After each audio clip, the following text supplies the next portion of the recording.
then, so RSF3 or a PUD, could they become townhomes? These are going to be single-family homes, that cannot change, okay. And then if we could somehow incorporate some of that data, like, I believe the planning commission's job is to think strategically about the city over in the long term. Those kinds of insights are what we kind of need to be thinking about when we're approving these types of things. So the more information we can have on that kind of sense of if what we did approve, and I get it, legally, it hasn't happened yet, but we have to be keeping those things in consideration when we make these decisions. So I would say anything that is in compliance with our plan, it just kind of keeps us moving forward. It's an assumption that if it's in compliance with our plan, it really isn't changing anything proposed in our plan. It's when we have these comp plan amendments. And it seems like we've had a lot. Yes. We've had now, after this application, there will be 3 that we've processed. But these applications have also been a couple years in the making. And this has been through a lot of conversations about, okay, if we have the higher density here, does it make sense to allow for lower density elsewhere? And so I would say these changes are a long time in the making. And everything data I have so far, we are just still a little bit over 3 units an acre. So we still can't do a whole bunch, but we can do a little bit more. But I would say if a property isn't requesting to be at 2 to 3 units per acre, if a property isn't especially if they don't have something that helps justify it, like a DNR protected wetland that they can't impact or shoreland that they are going to be subject to, then it probably doesn't make sense for that district to be applied to just any low density residential area. No, that's cool. And I know a lot of us are fairly new to this, so we don't have the historical context, but we're expected to act in this capacity. So it's very helpful to know. Thanks. Okay, before I make a motion, I just want to thank Natalie for the work that she did on this application. I want to thank my colleagues for taking the time away from their families to review this material. And for the applicants, I just want to say you did the best with the hand you were dealt. So I thought that this was a very well thought out application. With that, I would like to make a motion to approve this application. Can I get a second? And to confirm, we're approving the rezoning, the preliminary PUD plan, and the preliminary plat. The whole shebang. The whole shebang. All right. I'm sorry, I interrupted your second. Can I get a second? Second. Okay, all in favor say aye. Aye. Aye. All opposed? Thank you for your time. Thank you. And consider trademarking that whole hydraulic green corridor. That's some fancy wordsmithing. Man, I'm gonna have to look it up. That's some wordsmithing right there. I could visualize it. I wanted to buy one. I don't even know what it is.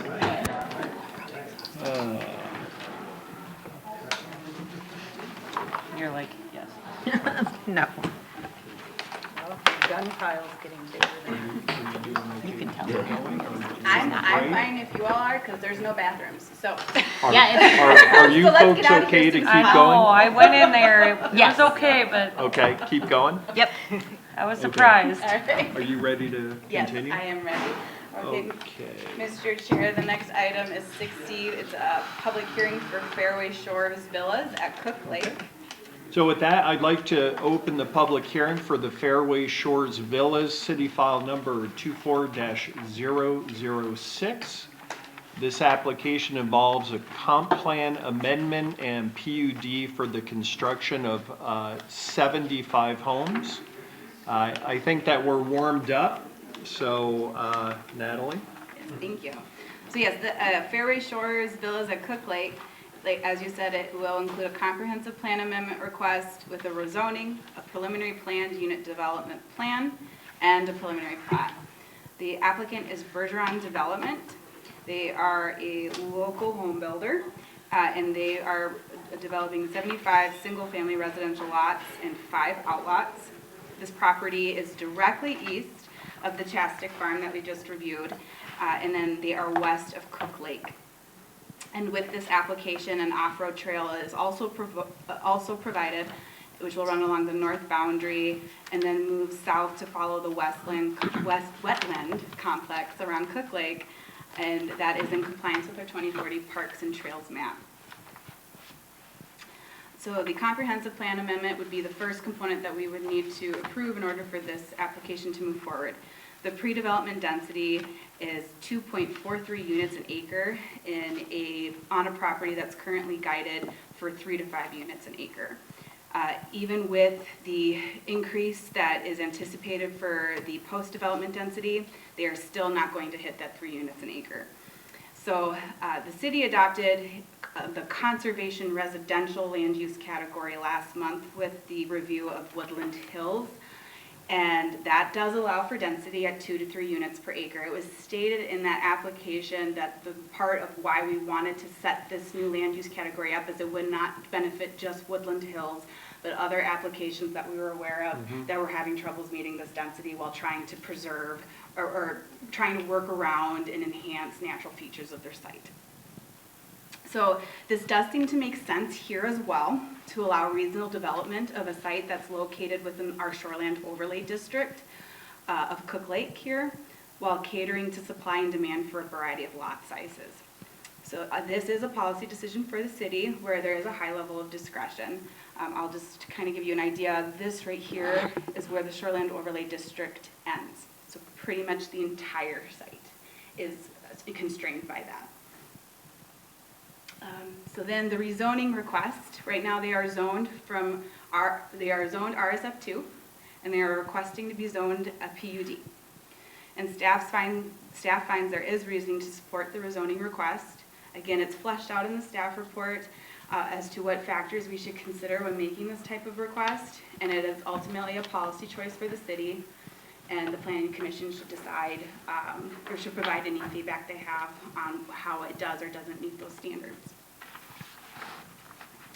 So as far as the preliminary PUD plan, again, there are several requirements of low-density residential PUDs.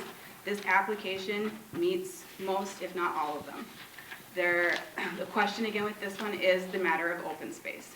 There is a 12% standard because they are requesting a minimum lot size of 55 feet wide, and they are currently proposing 10.6% open space. Their exhibit used the wrong number. They were going off gross acres, and we have to go, I'm sorry, they were going off of the, I can't remember, but whatever it was, it wasn't quite right. We have to look at the pre-development number for the net acres, and that's how we determine the, that's what it was. We have to look at pre-development. They were using the post-development acreage. And so the open space exhibit they have actually came back at 10.6 instead of 12%. However, this will be a huge discussion point on this. They are showing wetland buffer widths that are in some areas twice as much as what they need. So do we prefer that there's additional enhanced wetland buffers, especially along Cook Lake? Does that make sense? Or do we want to see this reduced as much as possible to our minimum standards so that there is more open space? We could, either way, we can probably meet that 12% pretty easily. Additionally, the proposed trail takes a less direct path than what our comp plan proposed. Our comp plan proposed basically for it to connect to the Chastic property here, move down to about here before connecting down to Bass Lake Crossings Trail. And I estimated that their pathway along the north, so you follow the wetland complex much longer, which allows for much more desirable views. That probably added at least a 1/4 acre to their trail corridor. That was not anticipated in the comp plan. And so our open space says that if it is a trail that is anticipated in our comprehensive plan, that it doesn't count towards open space, but arguably there's a 1/4 acre of this trail that was not anticipated in our comp plan. So how should that be factored into the open space? So again, the city does have some discretion in choosing to accept open space or choosing to deviate from our open space requirement when there's some constraints or additional public benefits that justify that. So a question for you is, do the enhanced wetland buffers and trail corridor make it that we feel that this meets the open space requirement as is, or do we want to see some slight changes to the proposed buffer widths? Would be the biggest question.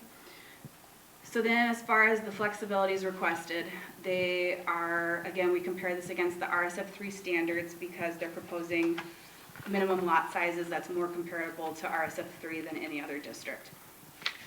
So the minimum lot area is very similar to the application we just reviewed, 6,875 square feet, a minimum lot width of 55 feet. They are proposing an additional setback on the front of 25 feet, where only 20 feet is required. And then they are requesting a side setback of 7.5 feet, a rear setback of 25 feet. Additionally, they have the added overlay of the shoreland. And that district requires 125-foot minimum lot width. And again, they're proposing 55 feet wide. That overlay requests 20,000 square feet minimum, or requires 20,000 square feet minimum lot area.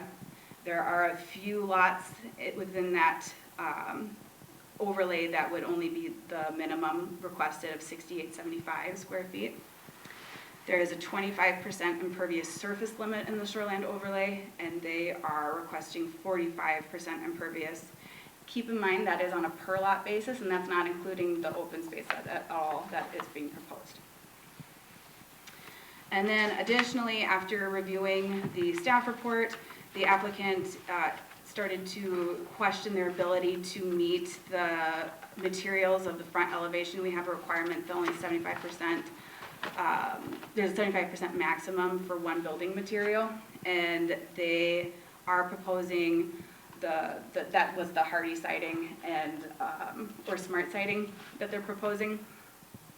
And they would be proposing different colors, different styles of it, but they would like to predominantly be able to use that material. And I believe the applicant's ready to speak to that further, and so they're requesting that they be allowed to do an 85% maximum. And they also think this will allow for actually more deviation across their different types, because it won't all necessarily have to be cut off at 75. They'll be able to have some that meet the 75, while others will have a little bit more deviation. Preliminary PUD plan for the public benefits. This application does need to comply with our public benefit policy, and they have met a number of those drawn out public benefits. The staff report does provide the purpose and intent of each benefit as it was identified for the policy. But I'm going to just quickly kind of summarize where there might be, what they're meeting and what questions might remain. So the natural resources and features are retained is one public benefit.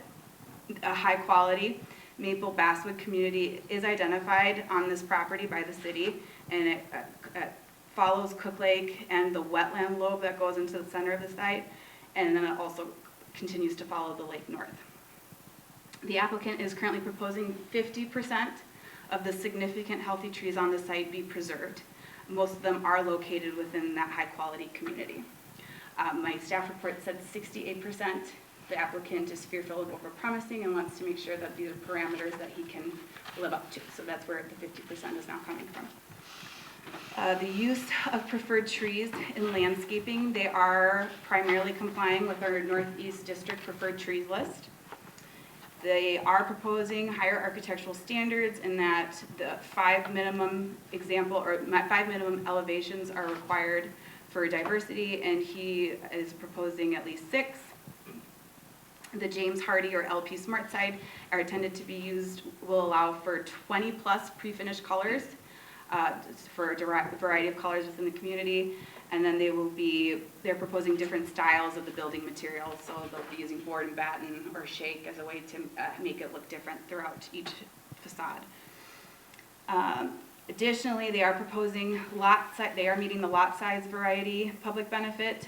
So 48% of the lots will have a width of 75 feet. 72% of the lots will exceed an area of 7,500 square feet. And almost a quarter of the lots will exceed an area of about 11,000 square feet. So these are fairly large lots. The applicant is proposing larger tree size at the time of planting. Our bare minimum code requires 2.5 inches or caliper inches at the time of planting. Our policy actually says that 4 inches is the minimum to receive this benefit. But a local expert submitted a letter of concern, or an email of concern my way when the developer reached out to try to find 4-inch minimums, and it's just simply going to be very difficult for him to be able to supply that tree. It's just not something that's done, and it doesn't meet best management practices for long-term health of transplanting trees. But the applicant, in spirit of trying to meet this benefit, has offered a 3-inch size minimum, which is the maximum for best management practices. And where he can, he'll find trees that might exceed that, but he'll commit to a 3-inch minimum. Again, a collaboration with adjoining landowners. They did collaborate with the Chastic application to make a stronger, more unified application that allows for more connection, as well as better drainage management. This one is, again, a question for Planning Commission. This isn't a public benefit that the applicant has proposed. It's more staff saying, well, maybe. The visual termini, they have an entrance monument, and as you can see, they are proposing significant landscaping. It looks like it's going to be quite gorgeous. And the idea of the visual termini is it's supposed to be located at the end of the road as a way to encourage neighborhood identity, and it does say that entrance monuments can qualify for this PUD benefit. The only question really is it's not really at the end of the road. It's going to be as you enter this development when you drive along further north. So do we still consider this a visual termini? If not, then I still think there are several benefits they're proposing. They don't necessarily need this one, but I want to make sure we're calling out credit where it's due. Extraordinary environmental protection. So this one is unclear because it depends on how you want to handle the open space. If we're saying the open space is fine as is because they've enhanced the buffers, because they've increased the trail corridor, then I would say they also would need credit as a PUD benefit because they're exceeding the wetland buffer widths, which would be an example of extraordinary environmental protection. If we're saying that we would prefer that these not be under a wetland buffer where it's in excess of what we require, we would prefer that to be part of open space that's just simply not in a buffer area, then that's fine, but this standard would not apply. So that's kind of a question mark one. And then there's some additional benefits discussed in his narrative that are not captured by our policy. So again, that 25-foot front setback is proposed where we only require 20 feet. And then he mentioned in his narrative that a single lawn or snow company, as well as a single company for sanitation, will be used as a requirement of their HOA in an interest of cutting down traffic to the area. Again, the landscaping buffer yard, they will have to meet that setback requirement along the shared west and south property lines. Since we approved it or recommended approval of a 25-foot setback for Chastic, I think that makes sense here as well. And then once we kind of work through these components, then should all other requests be approved or recommended for approval, then the preliminary plat would comply with the applicable ordinance and requirements. They do have to meet the conditions of approval outlined by both planning staff and engineering staff, so there might be some changes to layout as they work through things, but ultimately they are looking pretty strong at this point. So at this point, I would say open the public hearing and take testimony, and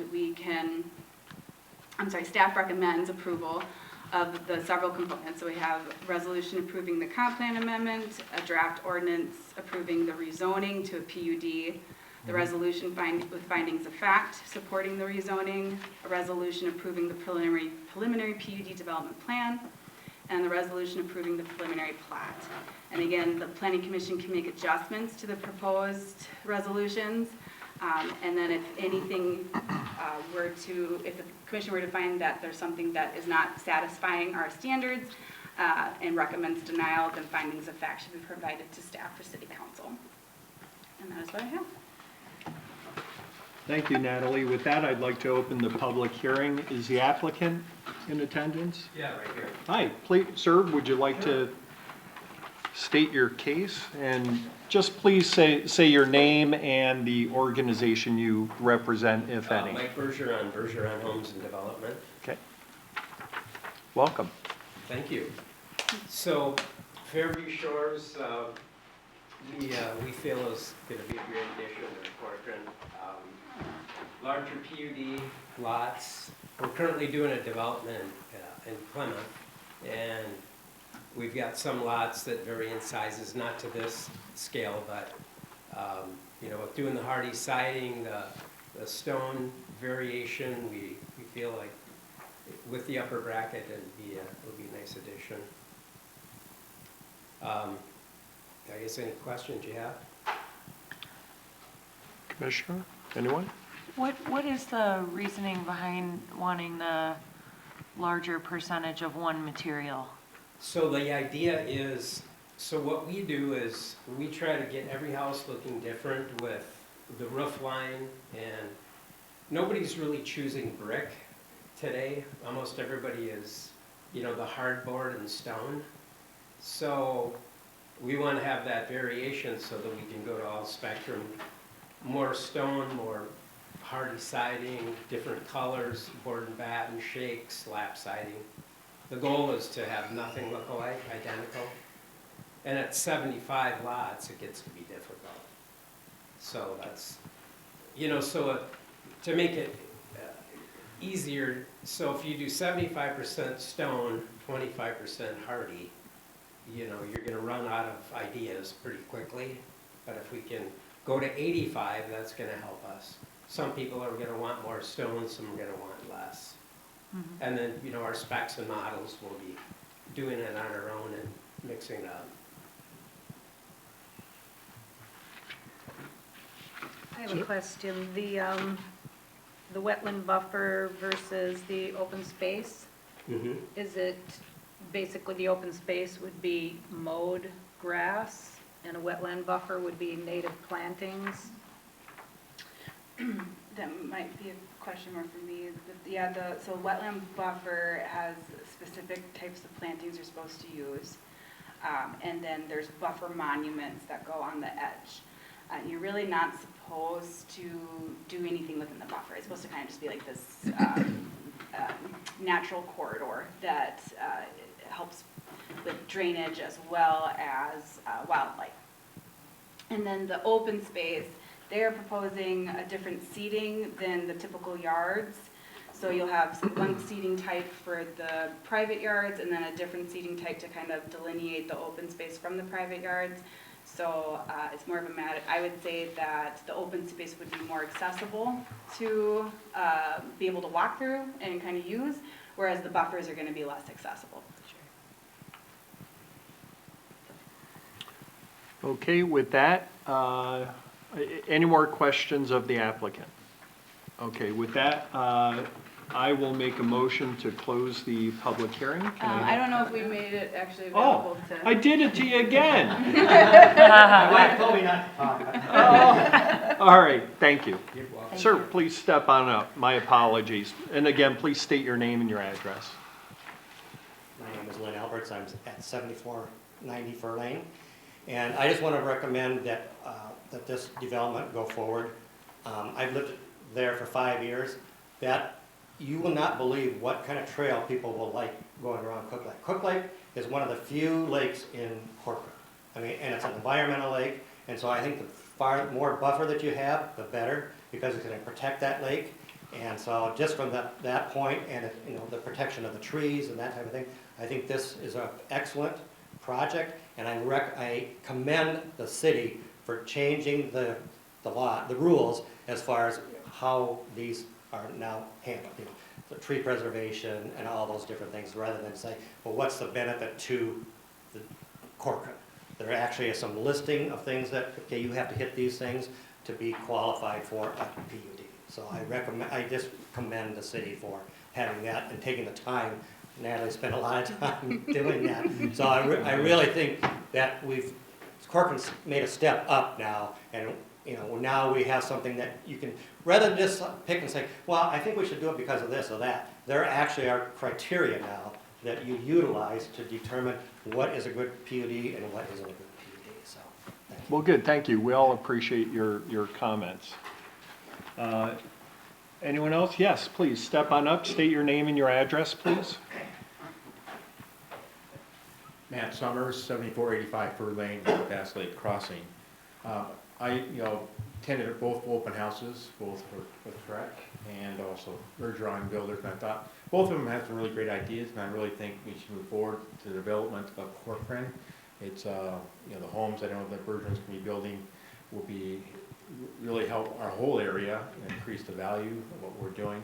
My major concern for both developments is making sure the traffic flow is the works, because Fur Lane will be a main channel to Bass Lake, and a lot of times what happens is nothing happens to control traffic until something tragedy happens. So I want to make sure the commission, or the commissioners here, the planning commission, and then also our council, which I know will listen, to make sure that the traffic is looked upon and the traffic controls and the roads are according to what's going to happen. Whether we have to put speed bumps on our street, I don't know. But right now, without these developments, people are flying down our road. And those are some of our own residents. And we're trying to control some of that. So just keep that in mind, is the whole idea of the traffic and stuff that's going to be flowing back and forth between the two new communities that are going to be going in, plus Bass Lake, and whatever else is going to go across the street over at the golf course and those areas. So again, I thank you for your time. Yeah, thank you for your thoughtful comments. Anyone? Please step on up. Please state your name and your address. You got it. Thank you. Hi, my name is Derek Stendhal. I'm representing Rush Creek Golf Club. That's 7801 County Road 11 in Maple Grove. And just wanted the opportunity, and thanks for sending out the information about the meeting, just so we could talk. And I just want to get a few things out there too. We haven't had the opportunity on some of the encroachment that's happening here. And just to put it out there, we enjoy having the people around and all these new developments and everybody coming in. So we like to be an asset and be a nice resource for the area too. Just a couple things that maybe are concerning. Obviously drainage is going to be a big thing, especially with this development, and probably a little bit of yours, but mostly this one with the, as you look at it right now, borders our 17th hole, and then you guys are quite a bit higher. And so worried about, the drainage coming back onto the golf course. And not necessarily once it's completed, but especially in construction where things get to be dirt and then we get rain and then it can come on down. So just, trying to figure out, maybe we work together on a mindful way to silt fences and things like that and at the boundary or the border we have a fence going on there. Sure. And also that kind of leads into the trail that is proposed right between the houses, so it's on the back edge of the houses right next to the golf course. So I don't anticipate, and it's a 17th hole, and the area where most of it is going to be, you don't get a lot of traffic like a driving range, but there is the concern of golf balls coming out. And we sold some land to the north of our golf course, and we were able to put in some covenants and expressed our concerns that, when people built houses there, this is what they, could expect that if it does happen. Subsequently, people built the woods at Rush Creek they call it the woods at Rush Creek, and then they cut down all the woods. And That always happens. and They name it after what and then used to be you know, there. Now we're dealing with people there that are understanding that, they're next to a driving range and things are going on. A lot less traffic on this hole. Right. But that is a concern that's gonna be, if they're gonna border right, there's people playing right here and this could be a very busy walkway. So just something that we need to think about. And then the last thing is noise. We fire up lawnmowers at 5 in the morning, usually in the summer, and they all start heading out. And I know Corcoran is aware of this. I saw the signs on the Lions Park where it said this is a loud, stinky, everything happens at the park over there. And so just so that's aware too. And all I ask is that, when you have these houses and buildings, just so people know, because a lot of times if you have some developers, let's say that you talk to, and they said, sure, we'll take care of that, and then they didn't, and then people call and complain to us about something that's like, well, you know, we've been here for 28 years, and this is what we've been doing. So those are just some of the concerns, and, you know, as long as we can kind of figure those out, or if there's anything that I can do to help, be happy to be, you know, have a conversation about it, or however that's gonna work out, will be, you know, a resource, because it's, you know, I think it's great to have everybody around here, and potential new clients, so. Well, There we go. You know, one potential solution could be, if you're concerned about noise complaints, maybe offer them a discount on membership. Get them out there at 5 in the morning. It could be a business Usually people, opportunity when they for you. complain, we charge double. But not in this case. Thank you for your comments. And anyone else with comments? No? Okay, well, with that, I will entertain a motion to close the public hearing. I'll make that motion. I will second it. All in favor? Aye. All opposed? Okay, with that. So discussion, and I get, so Natalie, I think I'm missing a category. So comp plan amendment, rezoning to PUD, preliminary PUD plan, Preliminary plat. preliminary plat. I knew it was something. Once you get the PUD plan, the plat's nothing. Yeah, so. that's what I thought. So, I think that the first two are really easy. So just some quick comments from me, and then I'll turn it over to my colleagues. With the comp plan amendment, re-guiding to conservation residential, I think that this is the whole reason why this guidance category exists. It was made for this. So I am in favor of recommending approval of the comp plan amendment.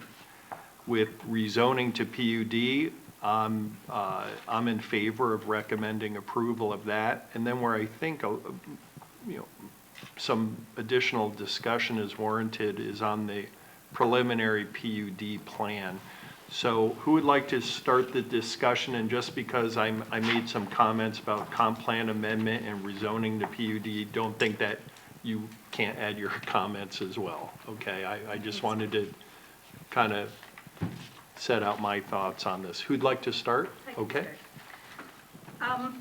Yeah, I think it looks like a really well thought out plan, and maybe it's good to leave it up to the discretion of the builder as far as the wetland buffer, because I like the fact that they've got that extra wetland buffer in there to protect Cook Lake.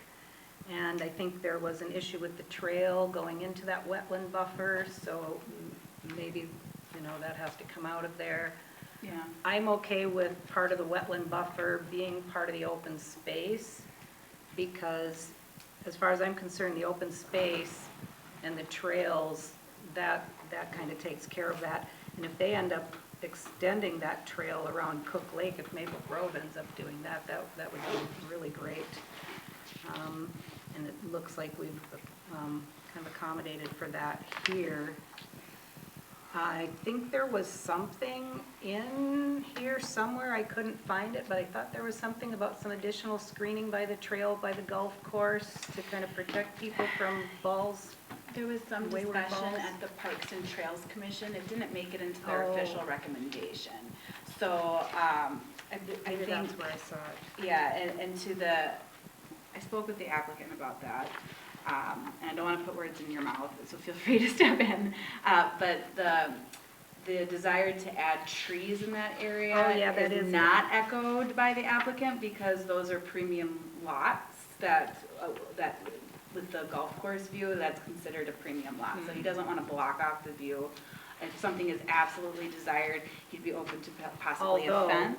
being right on a golf course, your house takes a beating. You end up repainting your house. Keep in mind it's not, keep in mind it is a little, the golf course is a little lower, so I think that can help a little That bit. can help. Okay. But, and then he did talk about, oh, and then the hardy siding should be able to help if the golf balls hit the houses.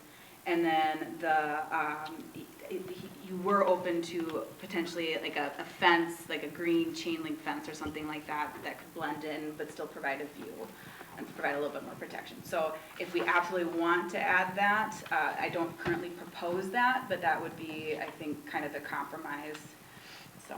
There's actually, my sister has a fence to keep her dog in and to keep her rabbits out of her extensively landscaped yard.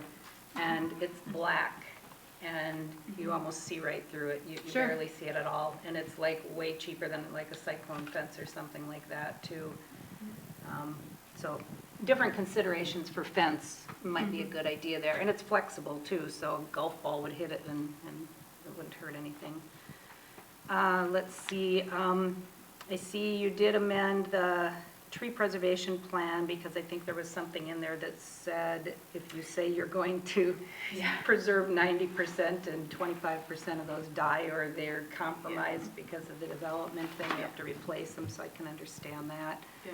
And I think there's a lot of ash trees in the inventory. Yeah, so there is a number of ash trees, but they were all in fairly good condition. So if they, Mine were until last fall. yeah, so I think, yeah, They're going fast. we can certainly talk about what that might mean for it, but that's why I also, as 50% of the healthy, significant trees should be preserved. I don't think he should get knocked if he later has to remove an ash tree. I can understand that.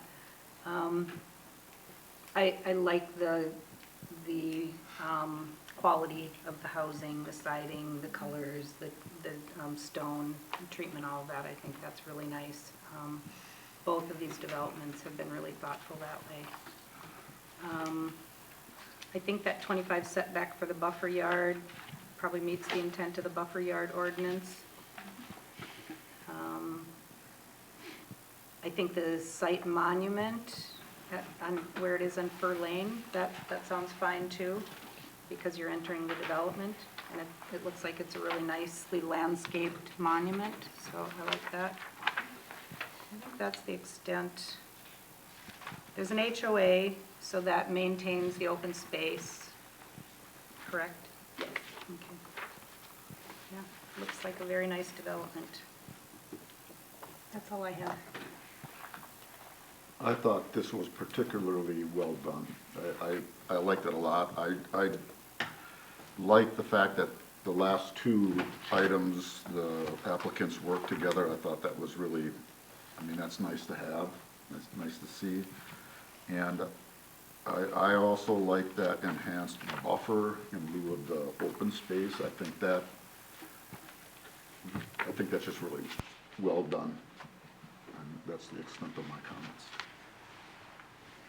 Okay, moving on down the line. My question, especially upon hearing the concerns or just comments from the representative of Rush Creek, is there a reason why that trail couldn't be moved? Because it goes like this, it goes like that, and then up and back around the houses.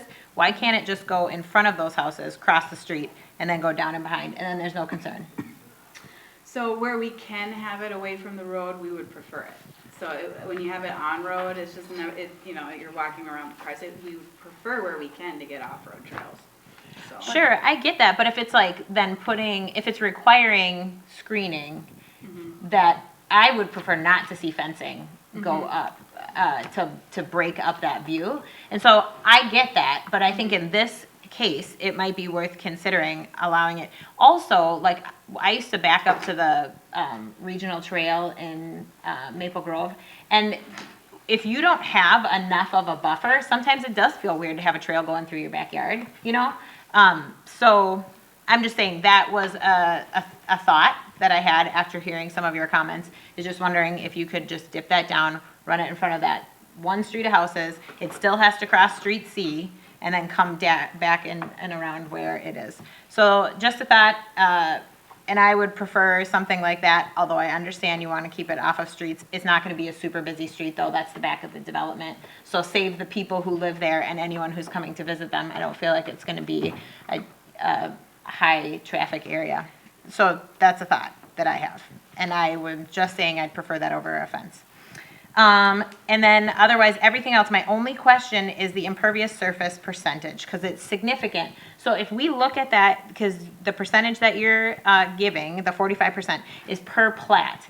If you were to, no, Per lot. per And it's lot. only gonna be that bad on the smallest lot. Right, so so thank you for correcting me, because I guess what I'm asking is, if we look at this whole site, right, what is our impervious surface? I don't have that calculation, but Percentage. it is significant. Okay, because that's where I feel like that is, but when, and so if there had been a way to kind of figure out what that is and Yeah. present it alongside, Yeah. because to me, if you're looking at those individual lot sizes, it looks like there's such a significant deviation, but I think when you consider the whole development as a whole, I was guessing it would actually seem like it was much closer to that Yeah. 25%. I would agree.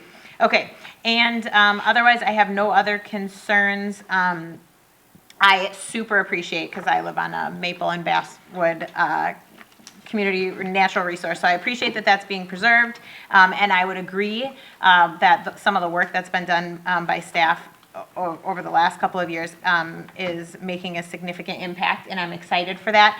And I also just want to say that both of these PUD proposals were so, you did such a phenomenal job, the two of you, in laying these specific things out, the way they were organized. And I just feel like this has raised the bar in the presentation of PUDs to the commission, so I greatly appreciate that.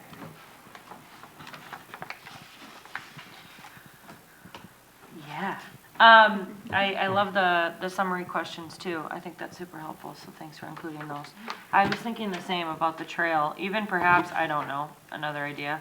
Maybe it's on the north side of, like near the sidewalk. Maybe it combines with the sidewalk. I don't know, of lots 18, 17, 16, 15. Something to think about, but totally agree. I think sometimes, well, the safety issue as well as just overall having a trail in your backyard. But I would love the idea of the trail around the lake, protect the lake at all costs. I think that's great. I'm curious, what, do we know like what the percentage of villas then in Corcoran? I mean, I'm like thinking about how we're catering to this audience. Do we know? So it's not that someone outside, it's not going to be an age-restricted community, it's just that that's the demographic. So if someone that's younger than 55 wanted to live there, they can. Okay. I would say, I don't have data today on how much of our homes are villas compared to a traditional single-family home. Typically, the villas refers to just the one-level living, and I just don't even have a great gauge on what that percentage is, but I will say that when we've been talking with applicants about that, with the desire to have an age-restricted community, staff's message at this point is, we think we actually have quite enough that are age-restricted. You can market to that age group if you want, Yep. but we would prefer not to see any more age-restricted, because we do have a number. Yeah. So I think that's kind of the balance to strike, is it's okay to appeal to that market demand, but allow for the market demand to change as well. So. Yep, okay, that goes along with what my thoughts were as well. That's all. I have one other consideration there. On the north end by the trail on Outlot C, is there space there that there could be some landscaping added between the backyards and the trail? Some screening? We're talking about, okay, here, let me pull it up. Yeah, on the north end, You're talking about right here? yes. But on the south side of the trail, to screen those backyards, actually from the trail, because we commented about, their backyards being open to the trail. I mean, it looks like there'd be space to maybe add some screening from the backyard. However, again, these are the lots that back up to the golf course. Yeah, And so that's the oftentimes same the issue. screening is not They desired. want Yeah. people to see it, Yeah. May just leave it up to the residents to, yeah. Yeah, residents can always put in their own trees as well on their Yeah. property. for their own privacy fence. Yep. I personally don't have any problem with that trail running right where it is, because I think it's gonna be Yeah, nice. I think it's I gonna like look it really where it nice, is, yeah. I Much think it's- nicer to walk that Walk that, Yeah. that's fine. than a sidewalk in front of a Put, house. put hard hats on the. Well, Yeah. you're by a golf course, so why not? Yeah. I just have one question. Natalie, if we adopt the 25-foot setbacks, does this also mean that these setbacks include buffer yards and plantings? Or am I missing something? So the 25-foot rear setback, Right. that is separate from the buffer ordinance, if that's what you're talking about.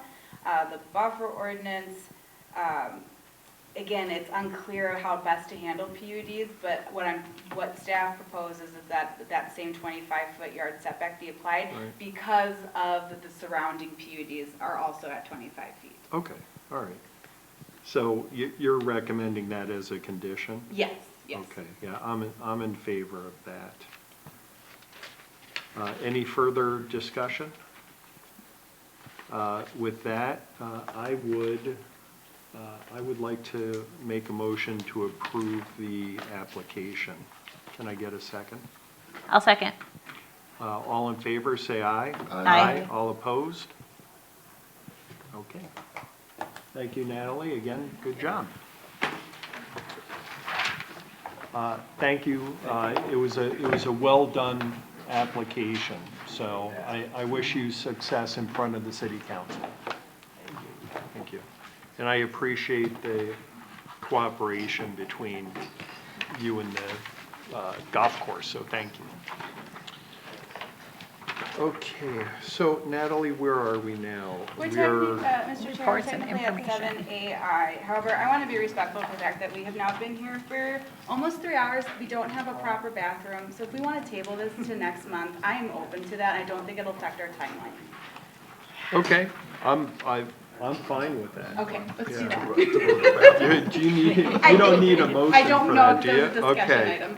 okay. Yeah, 3 hours without a break. Yeah. Yeah, I agree with that, that'd be Yeah. good. All right, so let's keep this motoring then. Now what, Natalie, 7B? Planning project update. Yep, so are there Okay. any questions on the planning project update? I have no questions. Anyone else have questions? Nope. No? Okay, Natalie, let's keep it right on going. Commissioner Varenkamp, you're up, and I'll Commissioner, or just demoted me. Council Liaison Varenkamp. I'll gingerly restate that That's all right. we've been here for a while. We haven't had breaks and we have no bathrooms. 4 operating, o'clock so- comes really early for me tomorrow for work, so unless you have any questions, I don't have anything. Great job tonight. I have no questions, I just have a comment, and my I'm comment is listening. this. I am absolutely one who likes to keep our city taxes low. However, we are at a point where I think that we're getting more planning information than our two-person planning department as a city can handle. And I think that that was evident this week because stepping away to gain continuing pursuit of professionalism didn't allow them to work on the developments for these packets, and I didn't get my packet till Tuesday morning. Neither did And I know, and I'm not faulting planning, so We are working on it diligently. I got it. I just wanted to be noted that I am in favor of getting them some of the assistance that they need in order to make sure that we are meeting the demand that's currently taking place without missing anything, because I think they did a phenomenal job for not missing anything this week, so. Natalie, are we kind of supporting that? Yeah, so the Good job. Thank you for that input. Yeah, the reorg, I think, will help that in the long run. So it might be that it doesn't address everything quickly, but we should. I know it's out there. Go online and look at. No, I already know it's out there. I know what's been proposed. proposed, and I know she's been appointed as the interim. So I'm aware. I just feel like this week in particular, it needed to just be said. So I wasn't asking for any kind of thing. I just wanted it to be noted. This month is a big spike, so we've got to do things looking forward, and apologies it wasn't done previously, so. Otherwise, I've got nothing else. Well, with that, I'll say thank you for joining us. Yes, sir. To our planning staff, thank you and thank you. You made our jobs easier. And to my colleagues, thank you for taking time away from your families to assist Corcoran with that. So with that, I don't need a motion to adjourn, do I? We do, and just to quickly confirm, no one has any issues with the council liaison Just to make a schedule? note that the meeting is not the 23rd, it's the That is 21st. the 21st, yes. And we all should be there. For the work 21st. session, and then I have the Yeah. meeting, Cool. yeah. Yeah, I'll be there on the 9th. Okay, thank you. Yeah. Commissioner Drummond, are you good on the 23rd? That's the 21st, sir. Of course it is. And I think you just said so. Commissioner Hargreaves, June 13th? Yep. Does that work? Excellent, thank you. Commissioner Kozicki, June 27th? Does that work? I am slated for July 11th, and Commissioner Lind, you're circling back around July 25th, as far as you know. I know it's way out, but. Sure, I'm there. All right, with that, I would have had your back last week. I know you would have, and I appreciate it. Just know I got your back. Hey, I got yours too. All right. So with that, can I get a motion to adjourn? I will make that motion. And I will second and third it. All in favor? Aye. All opposed? Thank you.